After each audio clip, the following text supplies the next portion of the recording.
In this analysis video, we're going to take a look at one of my favorite swings on tour, the one of Jim Furyk.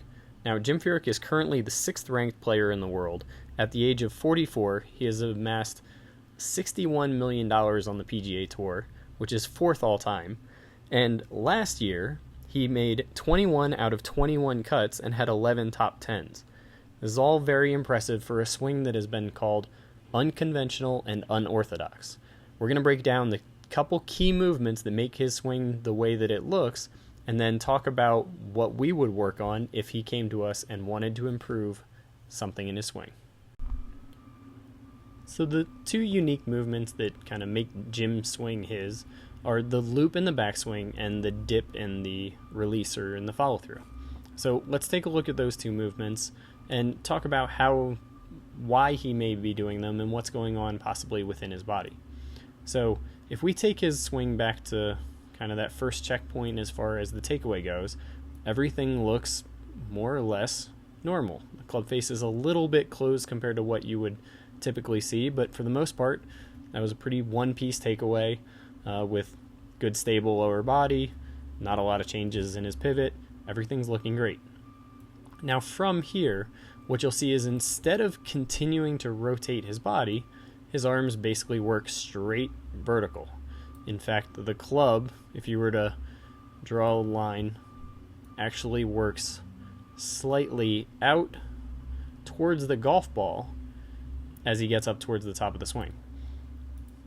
But if this was to be more of a classic looking swing, all he would have to do is rotate his hips, rotate his thorax, and let that arm work into more external rotation. That combination would bring the left arm across his chest and the golf club way over here, but there's a very good chance we may have never heard of him if he had gone that route. We can see it from the face-on view that during that phase when he's lifting the club, you'll see a little bit of pelvis sway where his belt buckle and his hip are actually moving away from the target. Now, if you remember, or if you check out our sway section, we talk about how the sway of the pelvis can be a big power source if you're using your lat as your primary driver for creating speed. So what he does with this lower body sets up using this lat pull down and that left shoulder as a main power source as opposed to the right hip and core. We'll get into how he shows that may be even more so the case in his particular situation. So then from the top of the swing, you're going to see a pretty dramatic shift. You'll see that the club that was way up high and elevated is going to flatten. This is an exaggeration of the shallowing movements that we create or that we try to create in transition. So he is essentially using the left arm and the right arm transition moves that we talk about, as well as the combo of the Zorro loops, but he's doing it at a great scale. In fact, I like to use him as an example of the upper limit of how much you can actually feel or how much you can actually do that. Now, if we get him to delivery position, somewhere in here, the only thing that looks relatively odd is he's lost a little bit of his posture, and his right elbow is more or less behind the center of his body.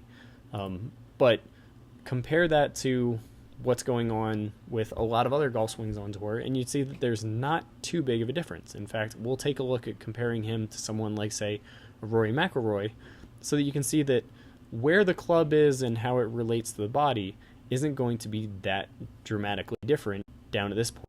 What will be dramatically different is how he's powering the golf swing. So then, from this position, you'll see him continue rotating and side bending, and he does an amazing job of not releasing the angles of his arms until he makes contact with the golf ball.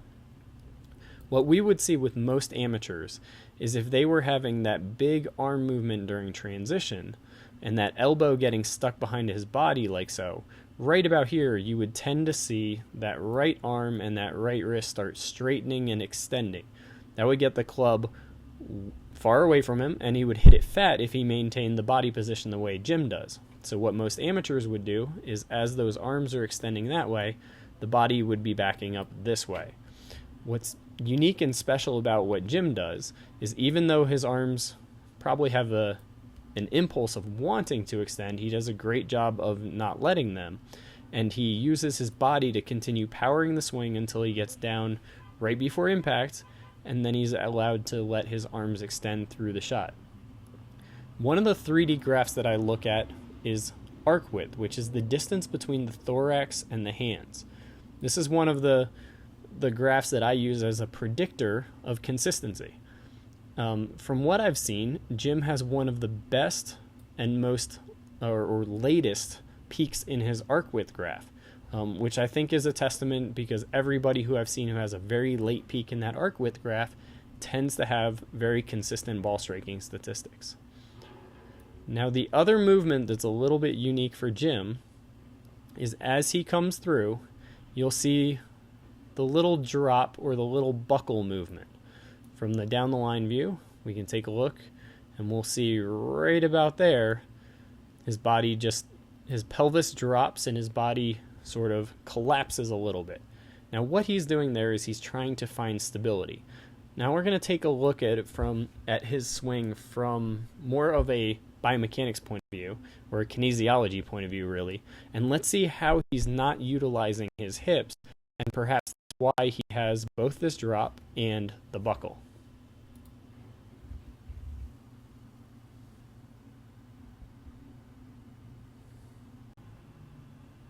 So now let's compare Jim with Rory, since they have similar kind of transition movements. They're definitely different animals, but you'll see that Rory has a tendency of getting that elbow a little bit more along his side or towards his back, as opposed to some other players. So if we get them both down towards this delivery position, you'll see that there's a lot of similarities in terms of their arm positions. Jim actually has a little bit more turn at this point. What we'll see is that as we come through, so as I go towards the release, notice how we can see the entire backside of Jim's knee, and we can see the vast majority of his pelvis. So when we get Rory to about the same point just after impact, you can see that we can see about the same amount of his pelvis, but his knee is actually pointing much further behind the ball. Let's look at it from face on, and it'll help explain what I'm talking about when I say that Jim is not necessarily using his hips as well as some of the longer hitters. So now from the face-on view, let's take a look at the hips versus the legs, and how they can influence the pelvis. So I want you to pay attention to two different areas as we look at Jim's downswing. So we're going to look at area 1 is kind of below the knees, and area 2 is more at the hip. So we can get a good idea as far as hip rotation, not to any real degree, but we can get a rough idea as to how much he's rotated his hips by looking at where is his knee pointing and where is his belt buckle pointing. When they're pointing in the same direction, there's essentially zero hip rotation. If this belt buckle was pointed at the target and his knee was still pointed at us, that would be 90 degrees of hip rotation. So as we look into the downswing, you'll see that his knee and his belt buckle stay pointed roughly in the same direction for a long period of time. So you'll see that the majority of his movement was happening actually at the ankle and below the knee. Whereas if we look at those two areas over here on Rory McIlroy, you'll see that his knee is pointed somewhere out in that area, and his belt buckle is already pointing close towards the target, as we saw from that down the line view. So he has a lot more activity going on in his trail hip, getting external rotation, and in his lead hip, possibly getting internal rotation. So what happens is, as a result, when he goes through to his waist height finish, you'll see that he's stabilizing the speed of the club with the big muscles of his glutes and his abs and all these muscles in his core. The reason Jim has that little buckle is because he's not really using his glutes as a major stabilizer. So then what he has to do is recruit muscles in his leg or his thighs and his hip flexor. And when he recruits those muscles, they pull him into hip flexion, knee flexion, which pulls him down just like so and gives him that appearance of a little drop. So we have two indicators, one in the backswing where he doesn't rotate his hips very much, and then two in the release where he doesn't use his hips very much. But he has a lot of good athleticism in getting his body into the right positions. He just does it using some of the smaller muscles in his ankles and then some of the bigger muscles in his shoulders. Now, while Jim has a few oddities with his movement, let's talk about some of the things that are consistent with his move as well as some of the other elite ball strikers. So he does a great job of sequencing his body on the downswing, letting the majority of his speed be transferred through the pelvis and into that left shoulder.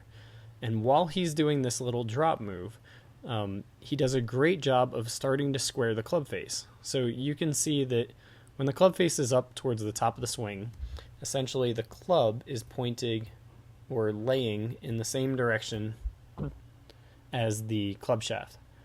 Well, as he starts down, he's going to start doing that motorcycle move that we teach during transition at the top of the swing, so that when he gets to about waist height, the club is already starting to point in the general direction of the target. A lot of amateur golfers who get that elbow way behind them like so would actually have that lead wrist going into extension, and so the club face would be pointing more up towards the sky or in an open position.